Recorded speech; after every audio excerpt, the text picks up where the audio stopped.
nabanggit nyo rin po kanina, nung kinausap niya po kayo, wala po kasi kayong date na naibigay. Ulitin ko lang po yung tanong, kailan po ulit lumapit sa inyo yung driver? At nung kinausap po kayo, kita nyo mismo yung mga injuries dun sa katawan ng driver? At ano na po ba ito, medico-legal? Yes po. Though late, no? Kahapon sa NBI, na medical ulit siya, no? Then, ang NBI naman nakakita na talagang kasi nga nangyari to December, no? January na tayo. Pero yung mga traces, footprints ng mga pasa, saka yung mga sugat niya, makikita mo pa doon visible.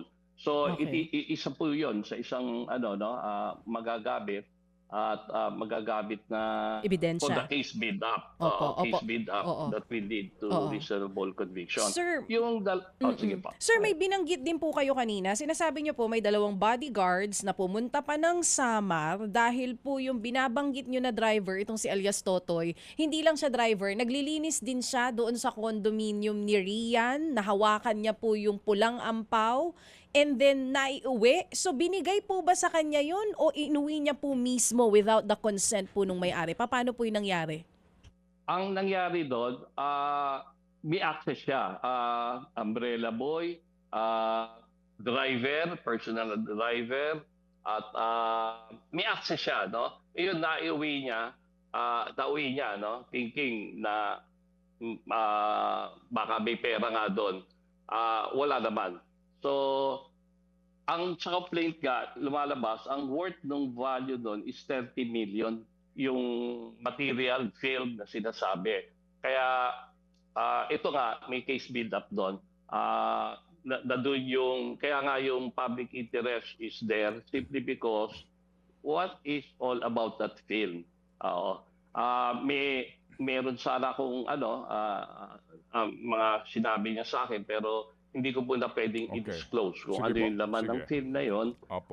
Kasi it's Okay. for the NBI investigador na Alright. ma-digest po nila kung Sige ano po, yun. okay, sige po. Kaboy, una po, may medico-legal report na po ba dito o wala pa? Yes, meron po. Sino ang gumawa po ng medical examination po sa kanya, Kaboy? Ang medical examination niya na-delay kasi he Opo, was yes, not yes, given opo. Pero sino on gumawa? the Sino right, gumawa? no? Ang gumagawa ngayon, NBI, no? Though medyo late siya, kasi nga ngayon lang Opo, nabigyan yes, ng sir. pagkakataon mag-file, pero may talaga, makikita Okay, mo, sige. substantial po Opo. yung Kasi mga ang medical pinag-uusapan reports. po natin dito, Kaboy, at the end of the day, meron siyang mga bintang, yan ba tatayo sa husgado. Mga kapatid, brothers and sisters, saan ka pa? Dito na tayo sa totoo. Dito na tayo sa True FM. Mga kapatid, mag-subscribe and follow po kayo sa social media accounts ng True Network PH. Yan po kami, hanapin nyo lang True Network PH, Facebook, Instagram, YouTube, TikTok, and podcast. Mapa Apple or Spotify man yan, mahahanap nyo kami. Lahat ng mga napapanood at napapakinggan nyo po sa programa, nasa social media accounts namin yan. So paano mga kapatid? See you sa social media!